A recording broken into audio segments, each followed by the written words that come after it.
تفتكر اول مكالمه مع العميل الجديد بتبوظ ليه عند ناس كتير؟ مش عشان هم مش شاطرين، غالبا لانهم داخلين مش شايفين الصوره فيبانوا تايهين والثقه تتهز من اول دقيقه. الدرس ده عن اول خطوه بعد ما السيلز يجيب العميل ويمشي، لحظه الهاند اوفر. اللحظه دي يا اما تمسك الحساب وانت فاهم، يا اما تدخل اول كول وانت مش عارف ايه اللي اتباع واتقال للعميل ايه، وساعتها يبدأ يشك فيك من أول ثانية. تعال نفهم الأول ليه الهاند اوفر مهم وخطير. معظم الشركات دور السيلز بيخلص أول ما العميل يمضي ويحول الفلوس، بعد كده المفروض الأكاونت مانجر هو اللي يمسك من هنا.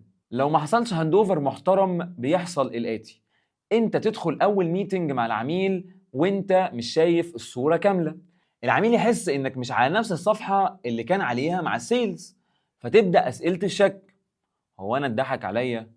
هو اللي اتقال لي ان السيلز هو اللي هيتنفذ فعلا؟ ومن غير مبالغه جزء كبير من مشكله الحسابات بيبدا من اللحظه دي.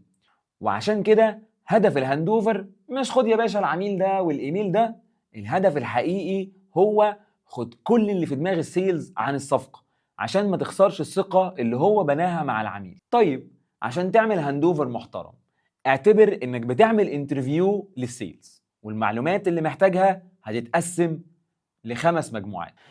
أول مجموعة أساسيات الصفقة، الديل بيزكس، حاجات بديهية بس لازم تكون مكتوبة وواضحة. مين العميل؟ شغال في إيه؟ حجم الصفقة كام؟ قيمة العقد قد إيه؟ مدة التعاقد قد إيه؟ نوع الخدمة أو الباقة اللي أخدوها إيه بالظبط؟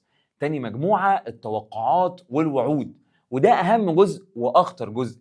ايه اللي اتقال للعميل انه هيحصل في اول 30 60 90 يوم؟ هل اتقال له ارقام قويه زي هنجيب لك 10,000 ليد في الشهر، هنضاعف الريتش؟ هل اتقال له اي معامله خاصه، خصومات زياده، حاجات في الباقه، حاجات اكسترا؟ ثالث مجموعه ستيك هولدر والداينامكس، اصحاب القرار وطبيعه العلاقه. مين الشخص الرئيسي اللي بيتكلم؟ مين الديسيجن ميكر الفعلي؟ هل في حد جوه الشركه متضايق من حاجه قبل كده؟ العلاقه بين السيلز والعميل كانت عامله ازاي؟ رسميه جدا ولا كان فيه هزار وخفه؟ رابع مجموعه نطاق الشغل وحدوده، اللي داخل في الاتفاق بالتحديد، اللي العميل طالبه والسيلز قال لا. ومهم جدا تعرف الحاجات اللي اتقال عليها لا من بدري، وهل في حاجات اتقال عليها ممكن نبص عليها بعدين من غير ما تتحط في العقد. خامس مجموعة المخاطر والألغام، هل العميل جاي من تجربة سيئة مع شركة تانية قبلكم؟ هل عنده حساسية من حاجة معينة؟ السعر، الديدلاين، طريقة التفكير، التقارير؟ وهل في وعود اتقالت عشان الصفقة تتقفل وتمشي؟ لو انت ما جمعتش ال5 مجموعات دول انت داخل حرب من غير خريطة. خد وقتك في الأسئلة دي مع المبيعات، هتطلع من الهاند اوفر وعندك نص الخريطة جاهزة. مش مهم بس تسأل ايه، مهم كمان تدير اجتماع الهاند اوفر ازاي. اول نقطة، ما تخليش الهاند اوفر على الواتساب وبس، ما ينفعش معلومات بالحجم ده تبقى شوية فويس نوتس، لازم ميتنج اونلاين او اوفلاين نص ساعة لساعة ومعاك حاجة تكتب فيها. تاني نقطة، اكتب وانت بتسمع، ما تعتمدش على ذاكرتك. افتح دوكيمنت وسميه مثلا كلاينت اكس هاند اوفر نوتس وسجل الاساسيات، اهم الوعود، اهم المخاطر. ثالث نقطة، اسأل لحد ما تحس انك قادر تعيد الحكاية، يعني قبل ما تخلص قولها بصوتك. خليني اقول لك انا فهمت ايه، العميل اكس شغال في كذا، تعاقد على كذا، اهم اهدافه كذا، حاسس بكذا. لو السيلز قال ايوه ده بالظبط يبقى تمام، لو قال لا استنى في نقطتين مهمين كمان يبقى لسه ما خلصتوش. رابع نقطة، اتفقوا على قواعد التدخل بعد كده. قول للسيلز لو حصل اي سوء تفاهم بعدين هكون حابب ارجع لك.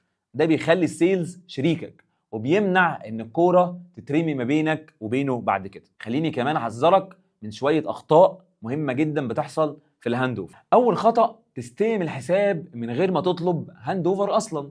السيلز مشغول وانت مش عايز تعمل له ازعاج، صدقني هتزعجه اكتر لما العميل يولع فيه وفيك. تاني خطا، تكتفي بايميل او فايل من غير كلام مباشر. حلو ان في عقد وفي بروبوزل بس الفايلات مش هتحكي لك التون ولا تفاصيل البشر. تالت خطأ، تتكسف تسأل عن الوعود اللي اتقالت. في سيلز كريم قوي في الكلام وانت لازم تعرف الحقيقة فين. لو استنيت لحد ما العميل يفكرك بالوعود هتبقى في اضعف وقت. رابع خطأ، تفترض ان العميل صفحة جديدة. العميل جاي بتاريخ مع شركات تانية ومع شركتك ومع السيلز نفسه، ما يدخلش عليك كأنك في عالم موازي، لازم تبقى عارف الخلفية بتاعته. خامس خطأ، ما تسجلش اللي تعرفه. لو ما كتبتش هتنسى ومحدش هيقدر يرجع له بعدين. الاكونت مانجر المحترف مش بيستلم الحساب زي ما تيجي، هو اللي بيقود عملية الهاند اوفر. في النهاية ما تدخلش على عميل جديد وانت مش واخد كل اللي في دماغ السيلز. الهاند اوفر مش رفاهية، ده اول خط دفاع عن الثقة اللي بتبنيها مع العميل بتاعك. وافتكر مجموعة الأسئلة الخمسة: الديل بيزكس، الاكسبكتيشن، الستاك هولدر، السكوب، والريسك.